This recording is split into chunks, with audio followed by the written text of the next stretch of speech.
everybody. Welcome. Crypty Girl, thank you for joining us. Yeah, thanks for having me on. I'm going to be helping out with the comments. Way cool. I love this. Well, welcome everybody to our second ever AMA at Make a Difference Ventures. We're here in the studios today. It's a beautiful day, and we're so glad that everyone is joining us and tuning in. We look forward to everybody's questions. Today we have managing director and legal expert and the mad visionary with us, George Wenz. Well, you make me blush. Every time you introduce me that way, you just make me blush. Well, it's all true. I guess it's all true. Yeah, it is. Anyway. Well, today our topic is going to be covering our green energy parks, our concept for it, right? So we here at MAD, we have a whole portfolio of projects. And what's so cool about these green energy parks is that it involves several of our projects. So George, do you mind going into some detail on the green energy parks, what the concept is, how that came about, and just give everybody a little more details? We were approached by a company named Hydroland that had been interested in acquiring a series of river-run hydroelectric dams.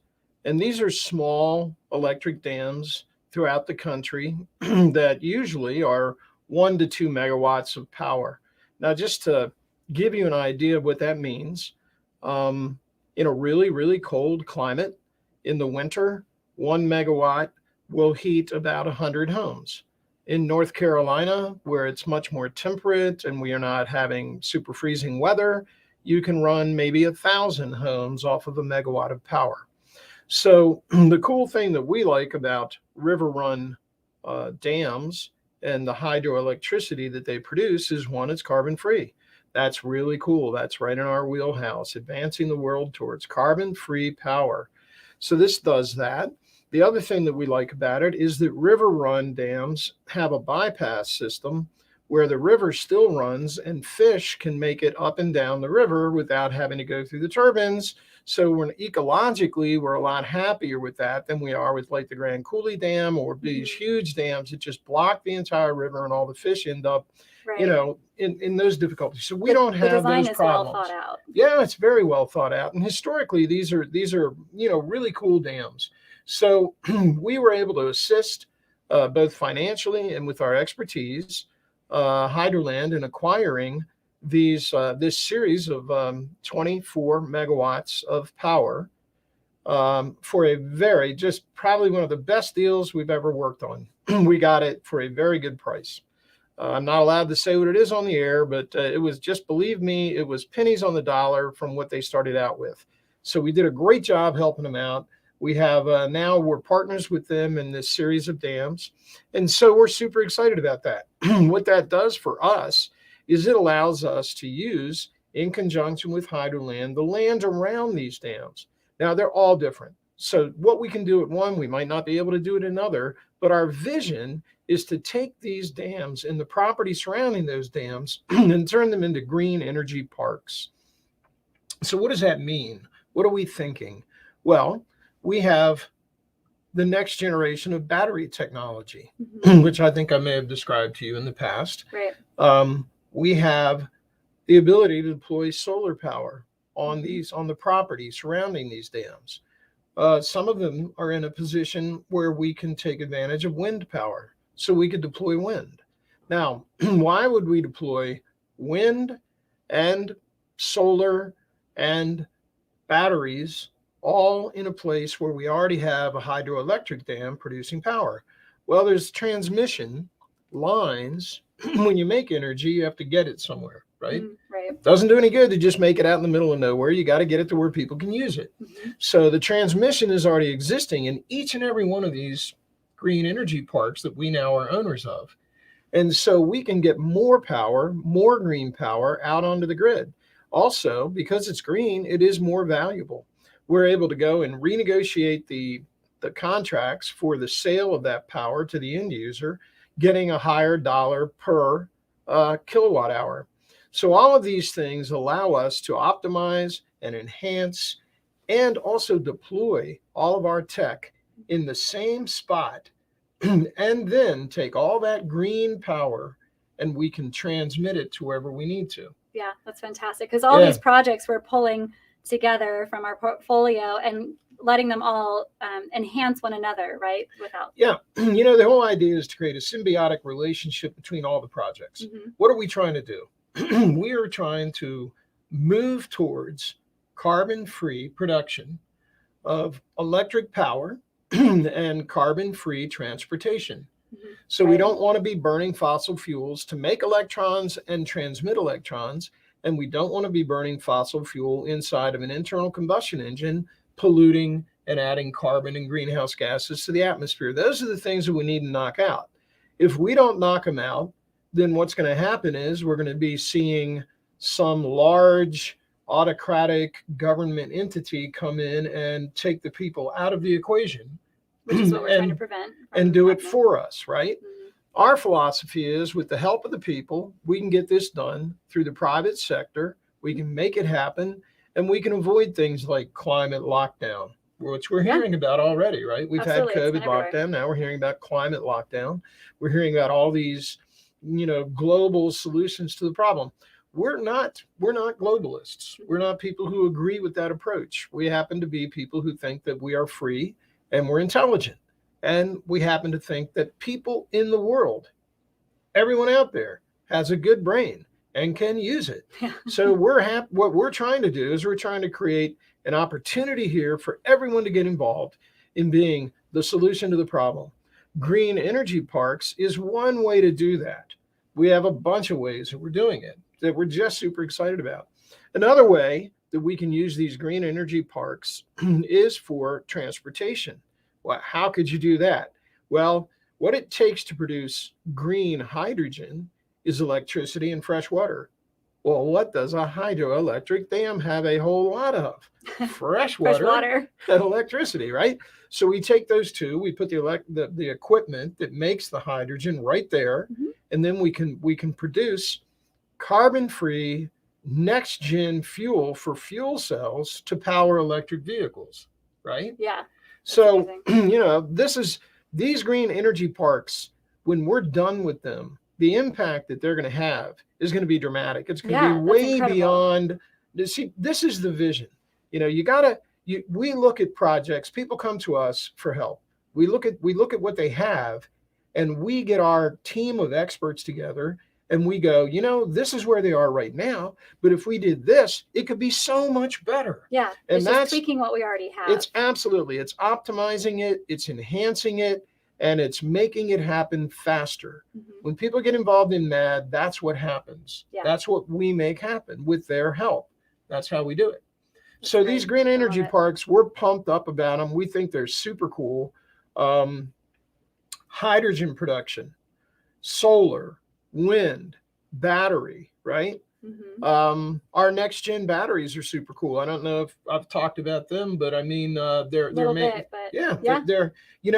the average battery that you see out there that's being used today is a lithium battery. Now, lithium batteries are great. My cell phone, right? Your cell phone, everybody's cell phone, lithium battery in there, right? So if you ever use these, when you're charging them, or even when you're discharging them, if you hold them in your hand, you'll feel the heat. Right? Yeah. There's a good deal of heat generated by lithium batteries. Now, you might remember this is a galaxy, and you might remember when galaxies were banned from being, on airplanes because they were causing fires. Right. It was about 3 years ago. That was lithium batteries. What happens? The trouble with a lithium battery, it has good things and bad things. Good thing is you can recharge it. It's very lightweight, very handy, and a portable device. Bad thing is it's made with rare earth metals that are usually mined in a way that you don't even want to see. Yeah. Oftentimes in Africa by young children. This is not and can't be recycled. Can't be recycled. You are so smart. Thank you. And then the other thing is that a lot of the rare earth metals that go into the lithium batteries are now controlled by China, who is rapidly becoming an adversary to the United States. And so do we really want to be at their mercy for all of these things? But the final and most dangerous part about lithium batteries, and they have their application, they do, but is that once they catch on fire, They can't put it cannot out. be put out. Yeah. They just Which have to is burn scary. out. So, I mean, if the bigger the battery, the bigger the fire, the bigger the problem. yes. And so when we're talking about batteries in a phone, okay, fine, maybe I can just throw it out the window or something, right? It's not that gigantic of a deal Right. that my phone, my lithium battery in my phone would catch on fire. But imagine if I created a big storage unit, right? Let's say that I want to power 10 megawatts of power for the entire evening, right? I have a wind farm, or I have a solar farm, a solar panel farm producing 10 megawatts of power every single hour, right? It's a lot. That would mean that, and it only works during the day. So that would mean if I wanted to run, a little town that required 10 megawatts of power, I would have to have 10 megawatts of battery storage for every hour of the night. Oh gosh. See what I mean? Yep. So I got 10 times whatever the sun's down, So that's a lot of storage. Now, you can do that with lithium batteries, but if those lithium batteries catch on fire, you have a major problem. Huge problem. Right. And it's very expensive as well. We have a next gen storage battery that's made out of sodium sulfur. And it's backed by a Fortune 500 company. These are proven. They're newer, but they're proven. Sodium sulfur, no rare earth metals. Yep. Sodium sulfur, easy to recycle, right? No problem.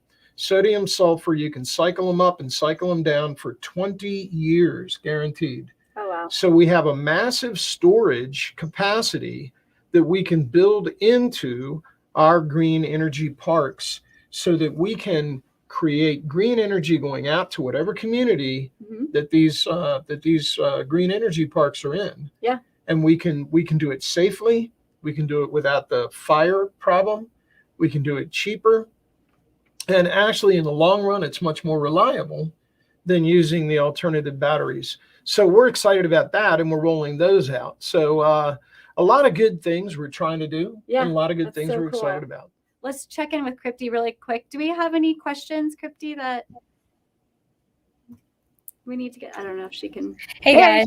So at the moment, there aren't any questions, but we have some really good comments. Long Live Hex says, the fact that MAD already has ownership of these hydroelectric facilities and properties for the green energy parks is incredible.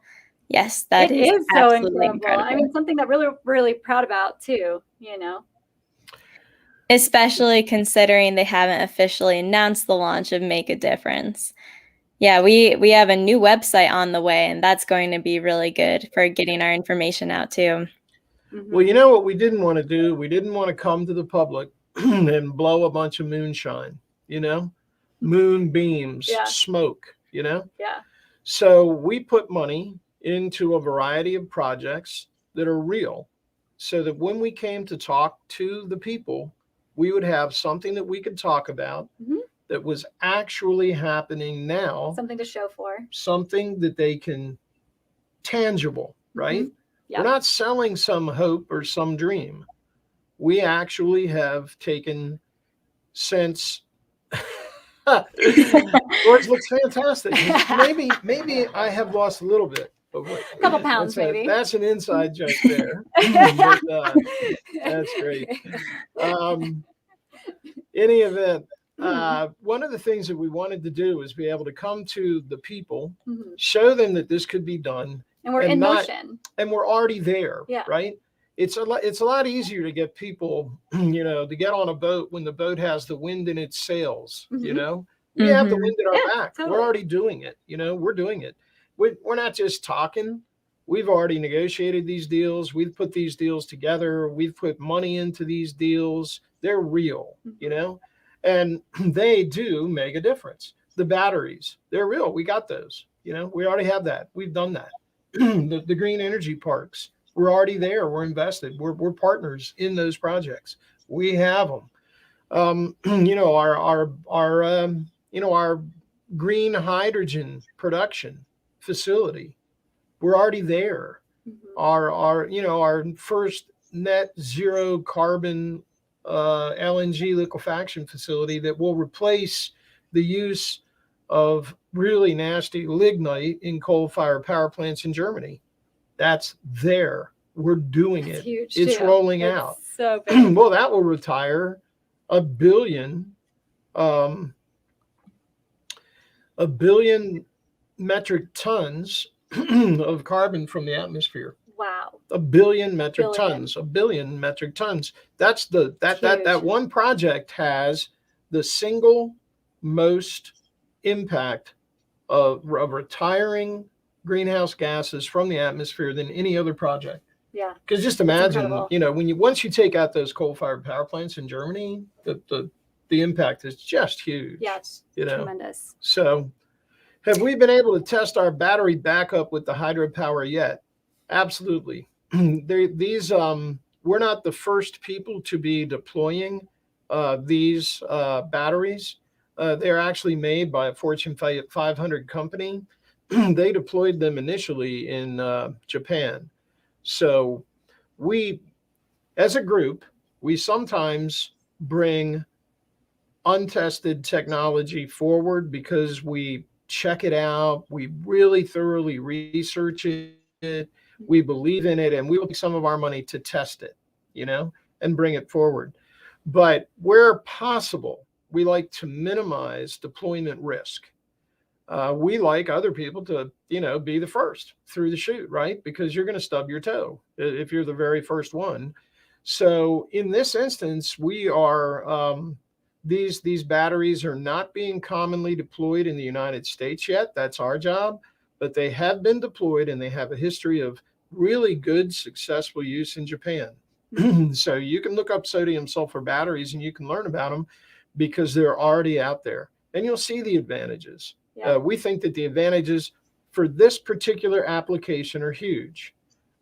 Could they be used in an electric vehicle? No, they're too heavy. They're not for that.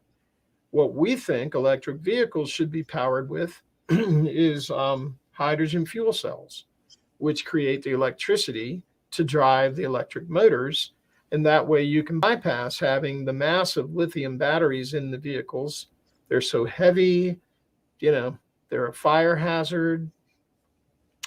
We think in the long run, the hydrogen fuel cells that we're involved with, and we're involved in the production of hydrogen, green hydrogen, carbon-free hydrogen, we think that'll make the difference in the transportation industry because we can't keep burning gasoline and diesel fuel.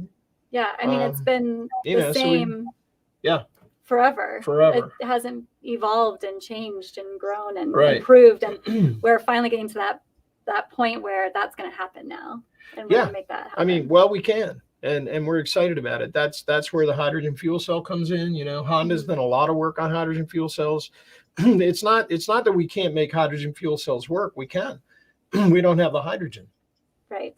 And the hydrogen, the massive amount, our hydrogen project doubles the world's production of hydrogen. Okay. So doubles the output of hydrogen in the world. That's what's been missing. And that's what we're doing. So that's an exciting project that Matt's deploying as well. So we have another question from North Idaho Relocation Group. Does the hydrogen have to be added to the battery on a consistent basis? How does that work? It sounds cool. So the hydrogen doesn't go into the batteries. Let's be clear. Let's draw a distinction between hydrogen fuel cell technology and battery technology.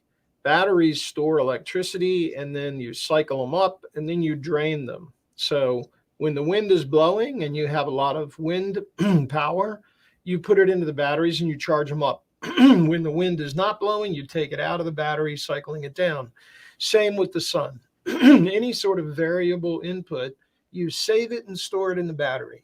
Now, and that helps balance the grid. That's the purpose of it. Right. Yeah, it helps. Well, I mean, you know, it allows you to have electricity going into your home when the wind's not blowing and the sun's not shining, which is a good part of every single day. Yeah. You know? Exactly. Well, I mean, you know, the wind can blow at night, but I mean, the sun only shines when it's up. So, you know, so you got to store that. You got to store that solar power.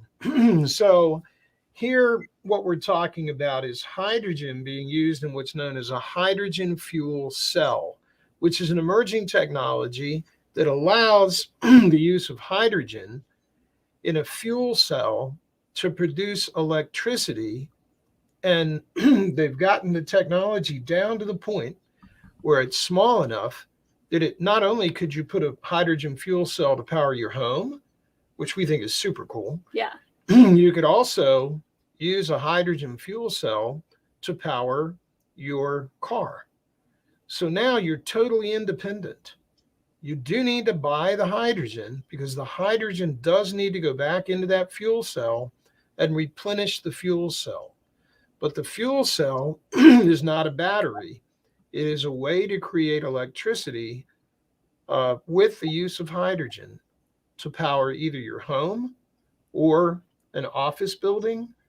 We see this as really the thing that makes power decentralized going forward. We're big believers in decentralized power, and by that I don't mean electricity. I mean political power. We're not people who like concentrated political power, because concentrated political power can be abused and turned into tyranny, right? Likewise, we don't like having giant companies control our use of power. We would rather have more control over that power, and we'd rather have the population to have more control over that power. And these projects allow for that. That's what this does. It's a decentralization. Imagine if you're a guy that wants to mine, or anybody, a woman that wants to mine Bitcoin, right? Right.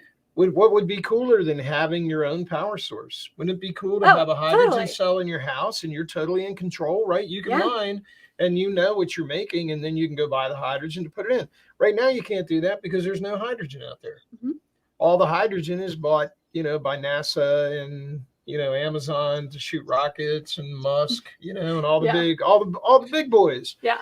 So we're trying to make this much more decentralized. I think the decentralization aspect of the hydrogen fuel cell is one reason why it hasn't rolled out more quickly. I think so too. Yeah. But we're making that happen by making hydrogen absolutely available. What is the transmission Escatar is asking, what is the transmission medium in the system you're describing? Standard power lines, or is it something different? So from a fuel cell, hydrogen fuel cell, it can go straight, like if you had a generator right outside your house, you could put a hydrogen fuel cell in place of that generator, and it would just go directly into your home's wire system. So when you plugged in, you wouldn't be getting the electricity through the wires that are strung up on the telephone poles. You'd be getting the electricity from a hydrogen fuel cell right there next to your house. Now, when we're talking about the green energy parks, we're talking about transmitting through existing electrical lines that go from the existing hydroelectric dam to a grid. So it goes to a substation, and then it goes from the substation out to all the other homes, and it gets gets passed through by the distributor of electricity. So it depends on the situation. We're hopped up about trying to decentralize power because it gives people more freedom, gives people more options, gives people more independence. Those are all things that we like. Absolutely. Great question. And that was a very similar question too. Is it like a propane tank, but you're just answering that with the hydrogen fuel cell next to the house? Well, you could, or you know how you have you know how you have propane tanks that come around and deliver propane. Right. You could deliver the hydrogen into the hydrogen fuel cell, or if you wanted to be more independent, you could maintain your own hydrogen tank. Hydrogen actually stores very easily, and it stores for a long time. How often would you have to? Well, it just depends on how much power you're using. So it's like, how much gasoline do you have to put into a car? It depends on whether you're going 100 miles an hour or 20 miles an hour, you know? Sure. So, Mhm. you know, so as you use the hydrogen in the hydrogen fuel cell, you need to replenish it. And that's how that works. Cool. But it gives you a great deal of independence. That you could go off grid. That's why they hate it. I mean, in some states, it's actually illegal to go off grid. Like in Florida, Oh, it's wow. illegal. Yeah, it's illegal to be off the grid in Florida. Oh, wow. Yeah, crazy. That is crazy. DeSantis, I want you to change that, okay? Yeah. Right? Gosh, you know, Yeah. I feel like I get so much smarter when I sit next to George. It's true, though. So keep the questions coming, guys. Keep dropping them in the chat. One of my own questions is that with you describing the lithium battery farms, that when they're flammable and they catch on fire, that you can't put them out with anything, that you just have to let them burn. And there's no way to put them out. So with our batteries, the sulfur batteries, is there an easy way to put them out and make them less hazardous? And like, how prone are they to natural disasters and things like that? We haven't had an overheating in the applications that have been deployed yet for the sodium sulfur. They operate at a lower temperature. So you don't get the heat when you're charging or discharging the same kind of heat that you do with lithium. We haven't had a fire yet, but sodium and sulfur burns in a different way than lithium does.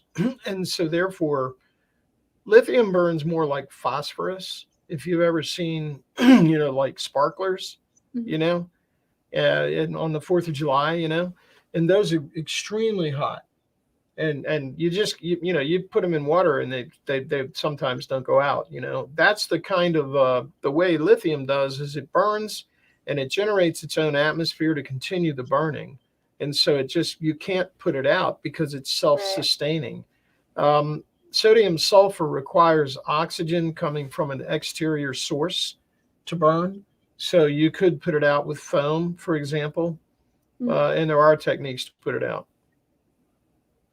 Gotcha. But we haven't had it. And how long have they been around? Commercial deployment, about 10 years in Japan. Yeah. So there's been no commercial fire of which I'm aware with the use of sodium sulfur batteries. One of the things we like about them. Yeah, absolutely. Also, when lithium burns, it puts off all kinds of bad stuff. Yeah. I mean, you don't want to be around it. It puts off all kinds of chemicals that are very toxic. So in general, lithium batteries have their application. I mean, we use them all the time, right? Every phone has lithium batteries. All kinds of lithium has been deployed. Computers, notebook computers, right?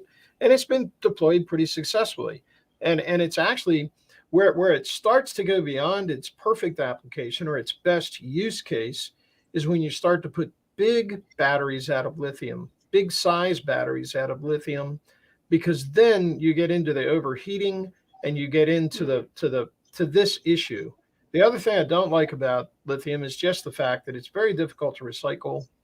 Takes mining. There are several things I don't like, but don't get me wrong. I'm not bashing lithium batteries.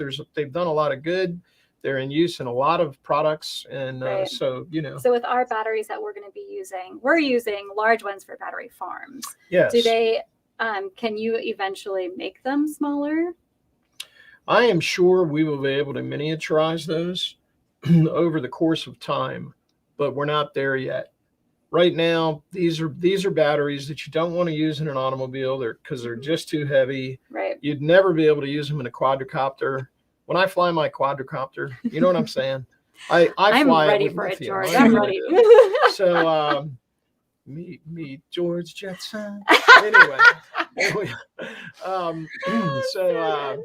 in any event, there's applications for everything. And our batteries are really cool for what we're doing with them. Yeah, and so we're excited about that. Cool.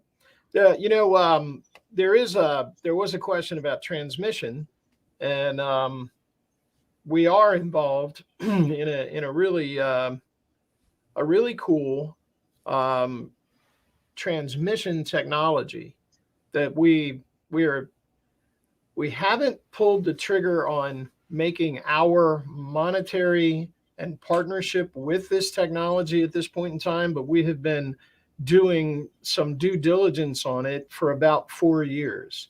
And I'm just going to talk about it because it's the most exciting tech It's so that cool. I've seen in a long time, and I love it. Yeah, please do. Yeah, and that is the wireless transmission of electricity. So when you think about it, all of our lives, um, we had, we have had cords. Mhm. We've plugged everything in. Yep. When I was young, we had cords, right? This telephone was not like this at all. I mean, it was plugged into the wall. And if I wanted to talk to my girlfriend when I was in high school, I had to go out to Radio Shack and get an extra long cord so I could go around the corner, close the basement doors, sit on the basement steps, so my parents couldn't hear me when I talked to my girlfriend. That was the only way to do it. I'll never forget. I believe I was in the Reagan administration when the first cell phone that I ever saw came out, and it was the bag phone. And it had a big, gigantic bag, and it had a big antenna. Did you have one? Yeah, of course. And it had a curly Q thing, and it had just like an old-fashioned, telephone thing that run your ear down to your mouth, and big antenna, big bag. And so, of course, I got one like immediately because, I was me.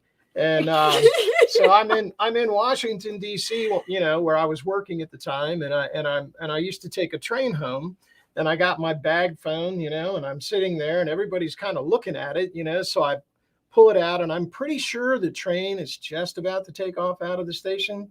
So I'm dressed in a suit and tie and everything. And I got this big phone, and I put it up, and I go, okay, pull the train forward. And all of a sudden the train pulls forward. And everybody goes, who is that guy? Oh my gosh, of course you did. That's amazing. That was my cell phone story. But that's fun. But everything was wired, right? Mm-hmm. And now nothing's wired with regard to cell phones. Yep. Nothing's wired. Bluetooth, wireless. Sure, yeah. Absolutely. None of it is wired.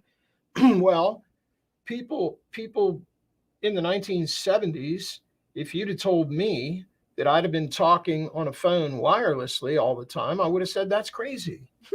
And when I tell people that I have actually seen electricity, commercial grade electricity, go through the air safely and power a 1 horsepower electric motor pumping water consistently, then people think that's crazy. But what that is that is the cutting edge. It's incredible.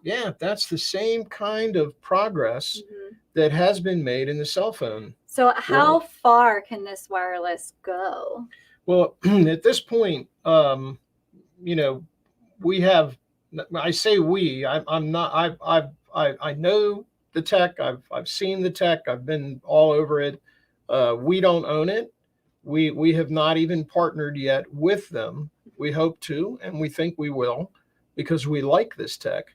But it needs to come a little further along. And when it does, we hope to get involved in a commercial manner. Right now, we're on the phone with them. We speak. That's the relationship. But the entity that owns this technology has actually made it go on a commercial basis about 200 miles. Wow. Yeah, 200 miles.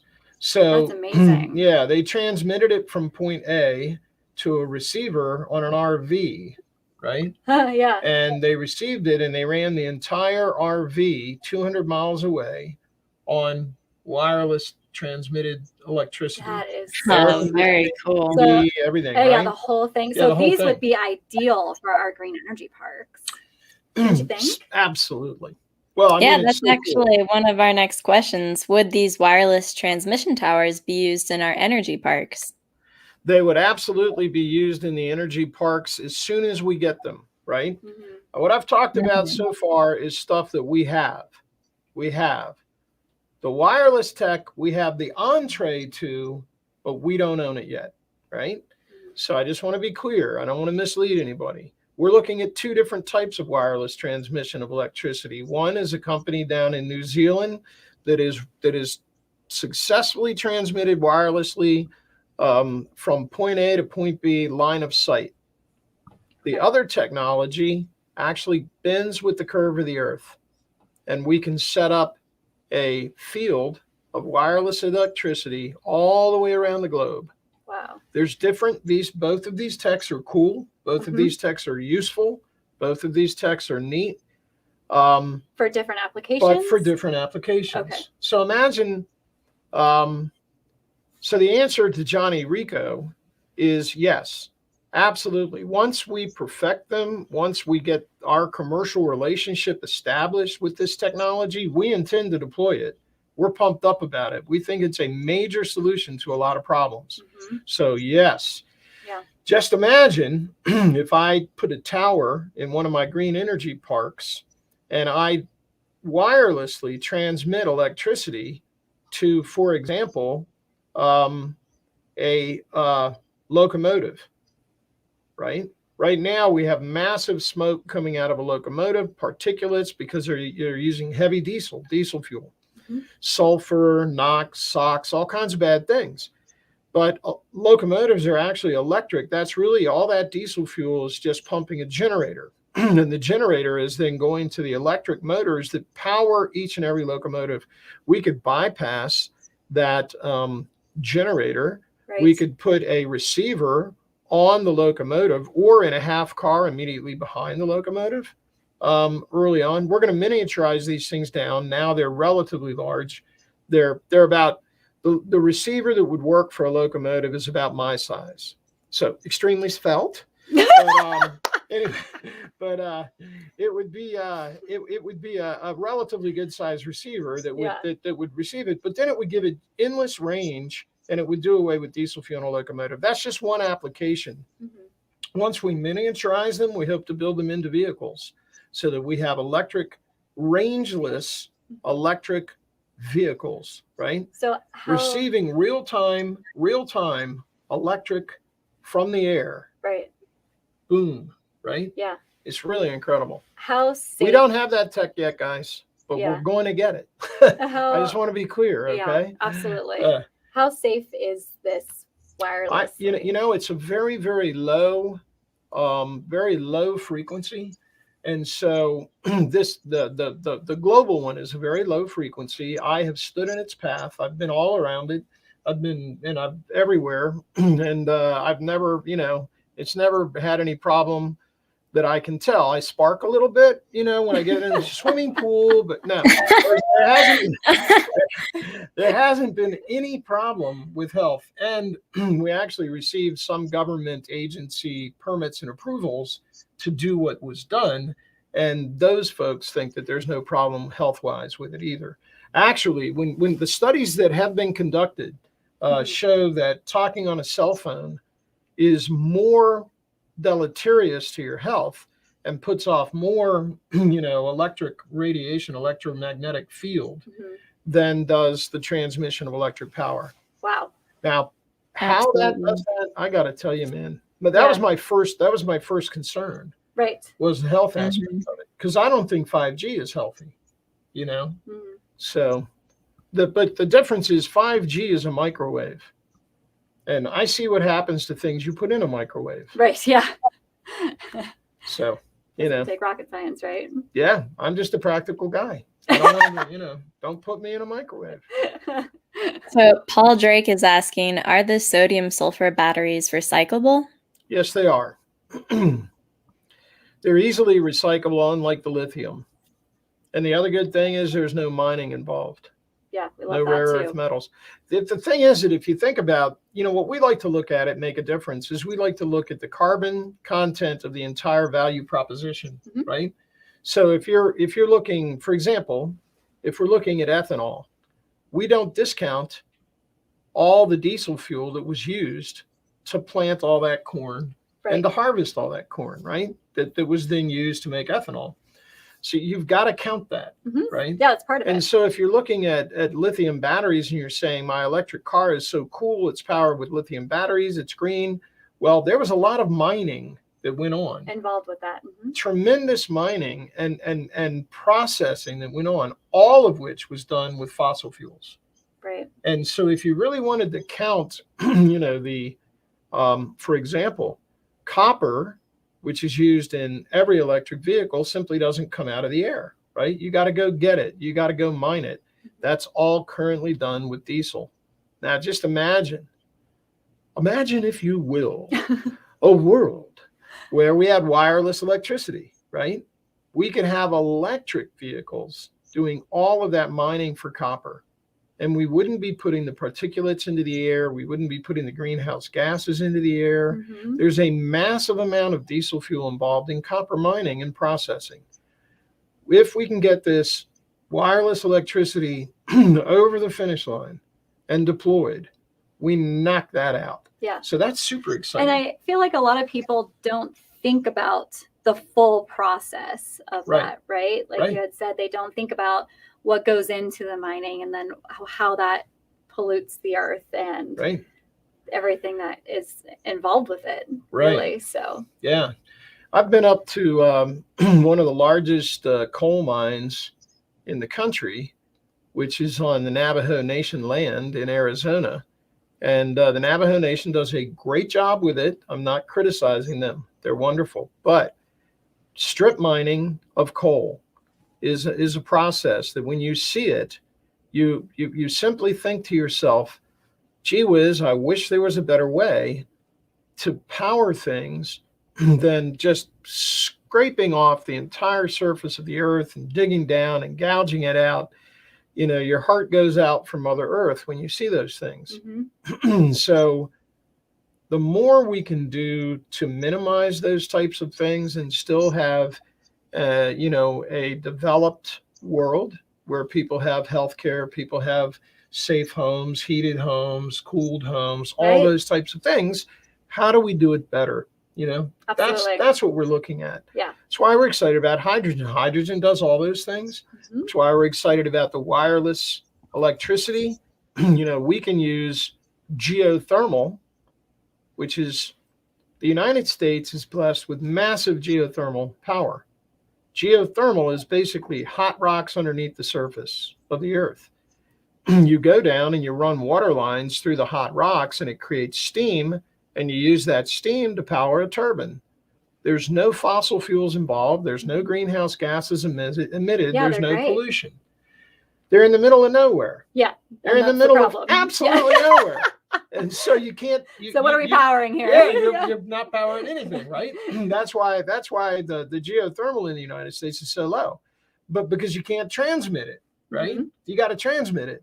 Well, the wireless tech. One of the reasons I just was so excited when I first saw it was that we can put a geothermal plant in the ideal location, mm-hmm. and then we can wirelessly transmit that power. I think that's one of my favorite things about the portfolio projects that we're either already involved in or looking at and doing due diligence is that we can combine them all to really enhance the use of all of them and make them better than they already are. And they're already amazing. You know what we did? We actually, I know I always pick on John Kerry, but you see John Kerry sitting at Davos. Man's never produced an electron. Man's never transmitted an electron. Man doesn't know jack about the energy world, doesn't know anything about how the grid works, doesn't know anything at all, right? Yeah. And he has all the solutions. Oh, of course, you want to talk about, there's a guy that can pontificate, man. I got to tell you, that's what he's good at. So, no, God bless him, he's got good intentions, right? Mm-hmm. But what we did is we went, okay, the needle is not moving fast enough in the right direction. And John Kerry, who's never done anything at all, is never going to get us there. So let's get the experts. Let's get the people that really understand this industry, and let's put them together and let's create a solution to the problem, right? Yep. That's what this is. This is some of the best minds. That's what MAD has done. Mm-hmm. We can solve the problem. We've been in it for a long time. Yeah. We've seen what works. We've seen what doesn't work. We know how to solve this problem. We know that if we follow the path that we have laid out, we can get to, within the next decade, significant carbon-free energy production and transmission and significant carbon-free transportation. Yeah. And that is what it's going to take. And that's what our projects do. Yeah. But we didn't just pick them out of the air. They're part of a plan. Right. Yeah. There are things that we There's can do right now. We know exactly what we can do right now. And we know what we want to do, right? We don't have a geothermal thing yet because we don't have the wireless transmission. Right. So, because I was like, what would we do with it? Well, I'm not going to go build a geothermal plant in the middle of nowhere and not be able to transmit any electricity. So it doesn't make any sense, right? Yeah. But I know exactly what it takes to do that. And I know the best companies that do that. And when we pull the wireless tech forward, believe me, we're going to do that. Yeah. You know? And so what are we doing now? What we're doing now is we're introducing green hydrogen into the world, doubling the capacity. We're introducing zero carbon liquid natural gas, the cleanest burning fossil fuel, right? People say don't use fossil fuels. Well, you can't just go like this, right? Because if you do, people are going to die. You've got to have electricity. You've got to have refrigeration. You've got to have transportation. There has to be a transition. You've got to have all these things. You can't just flip a switch, right? Yeah. Those people are well-intentioned but unrealistic. Sure. We are well-intentioned and realistic. Yeah. So what we're doing is we're going to make it happen. We're a good balance around here. Well, we think. I mean, we hope. We pray we are. You know. I mean. So the chat says, thank you for talking about wireless. We have a couple questions about the financial side. I'm thinking crypto peeps here want to know how they can make money by getting involved in MAD. Can you tell them how that works? Sure. So MAD is issuing what we call a tokenized security. All right. A tokenized security is different from a cryptocurrency. So cryptocurrencies are like Bitcoin, long live Hex. Hex is a cryptocurrency. Ethereum. Ethereum, Doge, right? Even though I'm not a big Doge fan, but anyway, what we do is we are issuing a tokenized security. A security is an ownership interest in a business entity. All right. You can think of it as like a share of stock in a company. What's cool is that we've turned that share of stock into a token that we can issue into your wallet. You can pay for it with Bitcoin. You can pay for it with ETH. Ethereum. Yeah.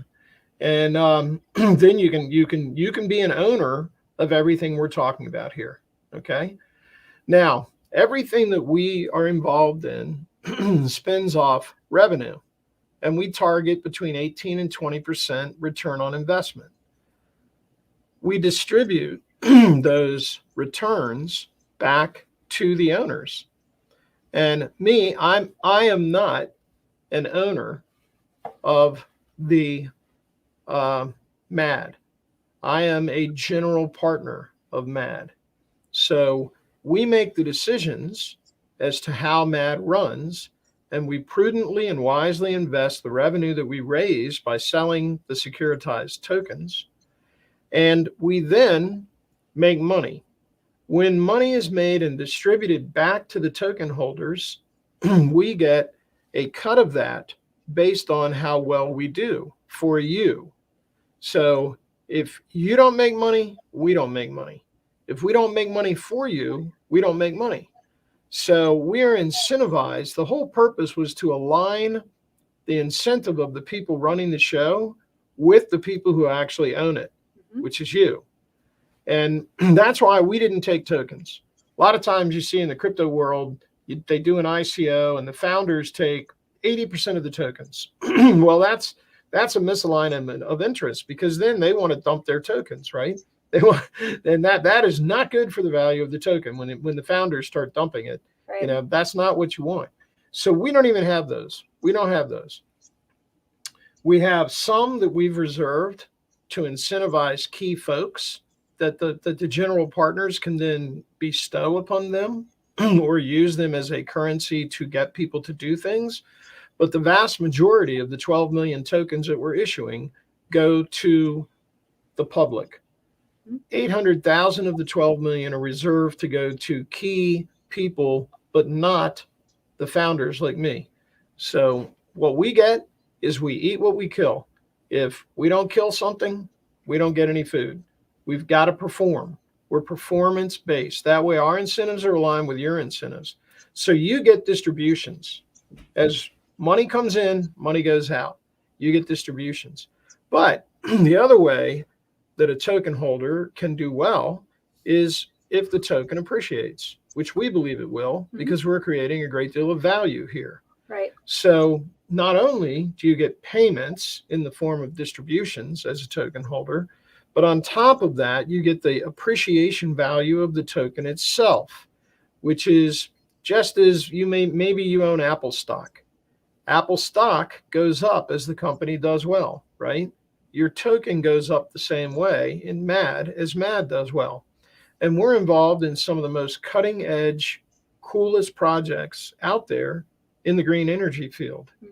So what I like about this aspect of the MAD token is that it's backed by revenue, and it's backed by distributions that are coming out of that token. That's really cool. The next thing is it's backed by long-term energy projects that have a tremendous amount of value. It's not just, I think Dogecoin is cool today because Elon Musk said it's cool, and therefore it goes jumping up. Or this coin looks awesome. Right. Or whatever the reason is. Exactly. I love this name. Right. Yeah. Or the dog, on the coin. I mean, that's the real reason, right? So, so what happens? It's a psychological factor.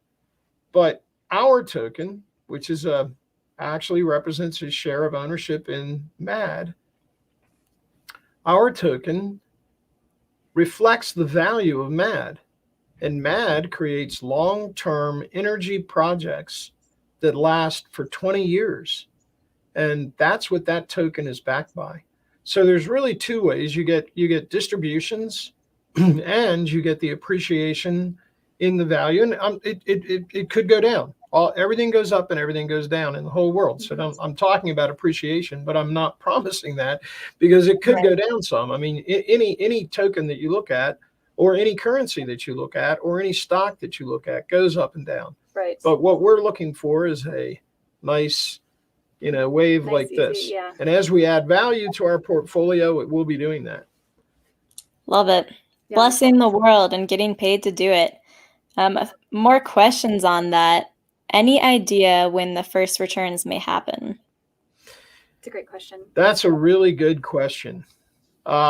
We have at MAD been invited recently to provide the green energy for a high-tech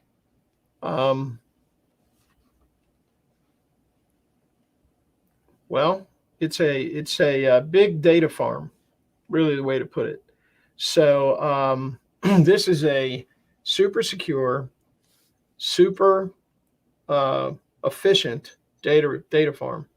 And that is going to be stood up over the course of the next several months. And revenue will start coming into MAD at that time. That will be one of the earlier streams of revenue coming into MAD. That will grow. That company, we hope to grow with that company. We hope that they will do more, and we hope to grow with them and provide them all of their green energy. Pretty cool company. They're focused on doing it the right way. And this will also be very good for the crypto world, I believe, because this is a basically carbon-free, huge data center processing. More efficient. Could be used for mining. Yeah. It has a different way of cooling so that it is 40% more effective. People go, there's no way to make it 40% more effective. Well, there's probably no way to make the actual data processing 40% more effective, but that's not looking. Data processing is only one element of a data center. You have to continually cool the core processing units. And so how this cools it is so much more efficient than what Facebook is using right now and others are using that we're aware of, that we've looked at. And so this is just better tech. It's a really good advancement. And so it does. It's 40% savings in power for this data center. So we're pumped up about that. Not only does he use less electricity, which is what we have to do, we have to use it more efficiently, but at the same time, we're providing the green energy to power the thing. So it's going to be, when Elon Musk says that Bitcoin is not sustainable because of the carbon element of the power going into it. Well, guess what, Elon? We're advancing beyond what you were looking at, and this is sustainable, and we can use it. All about providing a solution here. Yeah, so it's really good. Now, the other thing is we've talked about some of our big institutional type projects, the world's largest green hydrogen production facility, the world's first zero carbon LNG liquefaction plant. When those get to the point where all the permits and approvals are issued and we start construction, at that point, there will be returns to all the people that are involved, including MAD. And MAD is one owner. There are many owners. They're wonderful people involved in these projects. We are partnering with them. MAD partners with people. So as one of the partners, when that happens, we will be able to have an economic return when we start construction. And that is on both of those projects. We envision that happening in the first quarter of 2023. So it's about 18 months. And those are really significant returns that we will be able to take out when we go to construction on those two projects. So it's really depending on the project will determine when we start seeing returns. And if we weren't interested in taking the hydroelectric dams and turning them into green energy parks by reinvesting in them, we could take money out. But that's not that would be penny wise and pound foolish if we did that. Because what we really need to do is we need to maximize and optimize those green energy parks, and that takes further investment. So while we could take money out of those projects, we don't want to. We want to reinvest and enhance those projects and make them better. In the long run, those projects, as we add more, we just added 2 new dams the other day to the Hydroland portfolio. We're going to keep adding these river run dams to it. We're going to keep building these green energy parks. And so, as we do that, there will come a time when we either do a major refinance or we do some event, or perhaps we even sell our interest in those and move on to something else. So all of those are ways that money comes back to the token holder and returns are made. But don't forget that the returns, as we make money in every one of these projects, we will make distributions out to the token holders.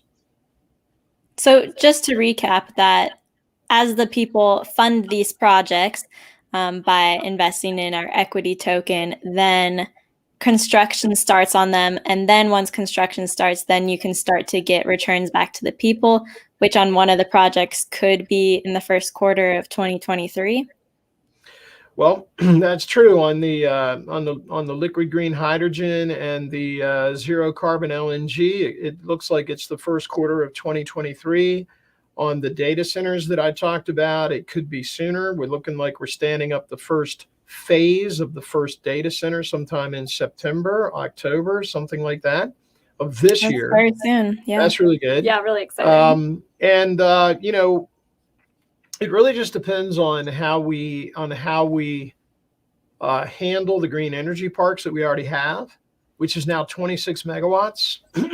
We're selling that energy, so there is revenue stream right now. The thing is that we're looking to reinvest that in making them into the vision that we have for them. So, but then just think of the value that you're creating for the token on the equity side, right? Right. So you're not having the return coming out of those green energy parks, but we own now 26 really cool, megawatts of super green base power that I think is worth a whole lot more than we paid for them. Definitely. Yep. All right. Another question. Are distributions paid in fiat or more coins? Can the coins be sold or traded like a stock can? Okay. Really good questions. So distributions We have left that up to the token holder. We want to make you happy. You want fiat, we'll pay you in fiat. You want coin, you want if you wanted to be paid in ETH, we could pay you in ETH. So if you wanted to be paid in little itty bits of Bitcoin, we could do that. But in any event, we're flexible on that, and so we like to work with the people. We like to work with our owners, and we like to make them happy. So whatever you want. Now, the federal government puts certain restrictions on any kind of a security, and we have complied very strictly with our friends and counterparts at the various regulatory agencies of the federal government. And we've worked with them to get where we are. We follow their rules. And so the answer is that certain of the coins that we issue can only be issued to people who are accredited investors. And that means there's a definition of that. It means you have more than $1 million in assets and you make more than 200,000 annually, or you're a husband and wife that together make 300 annually, and you think you will in the following year. You are an accredited investor if you meet that definition. So if you are an accredited investor, then you could only sell that token to another accredited investor. So that's the restriction that the government puts on you, and they put it on us, and we comply. Now, we are issuing some tokens that are of a slightly different flavor in the near future that are not subject to such restrictions. And we're excited about that because we don't like, philosophically, we don't like the idea that you have to be a millionaire to become a millionaire. We think that's exclusive, right? Yeah. We think that we're looking to have the people be the solution to cleaning up the environment. Yeah. And that's anyone. They don't have to be accredited. Anyone. That's our goal. No. And we want to make people money. And I don't want to make it makes me a lot happier to make somebody who's 25 and is a hardworking person into a millionaire than it does to meet somebody at the country club playing golf who's already a big, rich, fat cat and make him more money. Mm-hmm. Because frankly, I want to see people come up in the world. I want to see people do well, right? That's what we're about. That's why we're doing what we're doing. We're tokenizing our offerings to make them available to everyone. Mm-hmm. We want them to be available to everyone. I think it's going to take a whole bunch of people to solve the problems that we face as a country and a world. Yeah, agreed. And I think people are smart. And I think people are thinkers. And I think people can see solutions. I think that they're treated by agencies and bureaucrats who we work with and respect. But we think that we would like to see people become the solution from the bottom up, not people handed the solution from the government down. Mm-hmm. Right. We think we're Absolutely. A nation that is self-governed, and we want to see that happen more, not less. And so we don't want to be dependent as citizens upon others to handle the issue of power, to handle the issue of the environment. Mm-hmm. We can make those solutions. The people can get involved and make those solutions. MAD gives a vehicle for people to do that. Mm-hmm. Yeah, we have the team here with the expertise, and we already have things in motion, and we're making this happen and giving that opportunity to anybody to get involved. That's it. That's exactly right. That's why we call it a green new movement. A new green movement, a green new movement. It all sounds a movement of green things. It's green. Well, we like it. It's good. It's people. And we're moving. We're moving. So would you say MAD Energy could one day be competition for global oil companies? I would say that MAD Energy in the long run will make global oil companies unnecessary. I could see that because we're going to cleaner methods of energy and no longer need fossil fuels. And decentralization of energy as well. Correct. Yeah. So just imagine, one of the reasons that when we first started this, we had three things that we wrote on the whiteboard: disrupt the status quo, bypass Wall Street, save the planet. The reason that you have to disrupt the status quo is that the oil companies and major global corporations are the status quo. Mm-hmm. And they control an awful lot of things. One of the things that they work with and have a lot of control over is the financial institutions, Wall Street. Wall Street is always going to look out for where it's, it knows who is buttering its bread, Yeah. And so the oil companies are buttering the bread of Wall Street. Are we going to go to Wall Street and say, look, we're a little renegade, company of really smart people that have been around in the energy field a long, long time, and we want to put those people that are putting all that butter on your bread out of business for you? They're going to go, no, yeah, thank you, Mr. Wentz. So. Yeah, we're not going to do that. So therefore, we have created new ways to get the job done. That's why I'm sitting here talking, is because it's the people. So mad energy, together with the people that get involved in this green movement, we will definitely put the oil companies under in the long run, because we are going to deploy technologies that make them unnecessary. And that is a really good thing. Mm-hmm. And I think one of the really exciting things about being able to invest in MAD through cryptocurrency and having all of our energy projects, like we're talking about decentralizing energy, cryptocurrency is about decentralizing finance. And so we're bringing those together in a really cool way. Yeah. And I think that's awesome. You're involved with a lot of very like-minded people, right, with very similar goals, and ambitions. So it's that's what we like. Decentralized power, we like decentralized currency, we like decentralized financial solutions, because it keeps coming back to the one thing: we believe in the people. Mm-hmm. We believe in the people. We don't think government is the answer. We think the people are the answer. Absolutely. And I feel like people don't give themselves enough credit. No. And they eventually get comfortable with letting, the small groups of power just come up with the solutions and hand it to them. And it's like, well, no, we are actually very intelligent, and we have some very intelligent people on this team, and we can be that source for you to help improve our world and our planet as a whole and humanity. So, I mean, that's a big reason right there to join our movement. Yes, George. So, friends in the chat, if you guys have any last questions, go ahead and drop them. We'll start to bring it to a close. We have one more question here.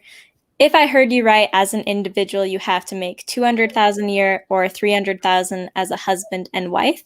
And we actually do have tiers of investing levels, which minimum would be $2,000.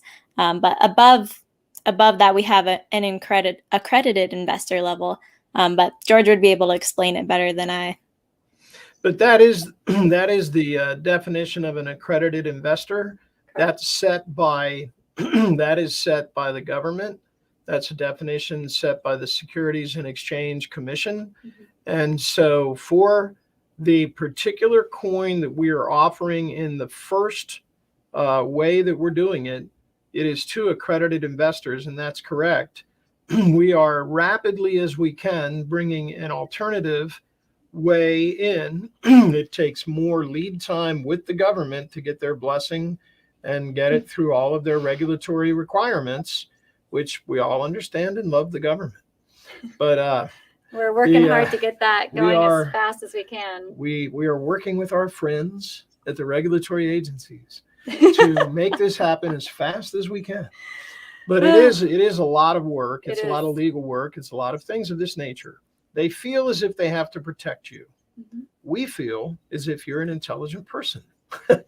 So you should be able to make your own decisions is fundamentally what we believe. So we're creating another one that's coming out very soon where that requirement is removed. And that one, so we're doing it in stages, and we will get to the point where anybody who wants to come in can come in. And we want as many people involved as we can. Yep. Because we think the people hold the answer. Absolutely. That was a good question. Anything else, or we? I don't see anything else in the chat. So if you guys want to go ahead and wrap up, feel free to. Any closing thoughts?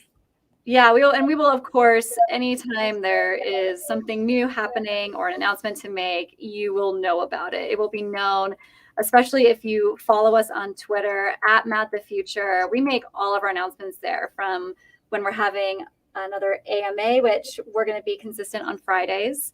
And anytime that we have a web class live stream, Donnie and I will be there to host. We'll have our directors there. We're going to walk you through all of our projects, how you can invest, what that's going to look like for you, our business model, all in a lot more detail. And the directors are all there. George Wentz here with me today, Steve Youngdahl, and Walt Teeter. And they'll be there for any questions. So really, it's like a live stream of you getting a presentation of everything that we have and how we work, and then a short AMA after. Wouldn't you say, George? It's kind of like that. And then we have a follow-up AMA on Fridays. So if you follow us at @MadTheFuture on Twitter, you will know when all of these are going to happen. So is our AMA moving to 9 a.m. Pacific? I believe that's the plan. 9 a.m. Pacific. So next Friday. Friday. And then 12 Eastern, 9 a.m. Pacific. 12 Eastern. 12 Eastern. Have lunch with us if you're on the East Coast. Oh, yes, maybe a cup of tea. That's it. Lunch with fun. And next Thursday, we'll have our next web class live stream, 10 a.m. Pacific. And if you want to register for that, join us at discovermad.com. That's where you can go to register. And so that'll be the next time that we see everybody. And you can reach out anytime. DM us. You can email us at info@mad.energy if you have any questions. A managing director will get back to you as soon as they can. So thank you, Crypty Girl, for joining us, and everybody that tuned in today. Thank you for your great questions. They were really good questions. I feel like we covered a lot of ground here today. I think so. I hope so. Yeah, absolutely. Well, thank you, everybody, and we'll see you soon. See you soon.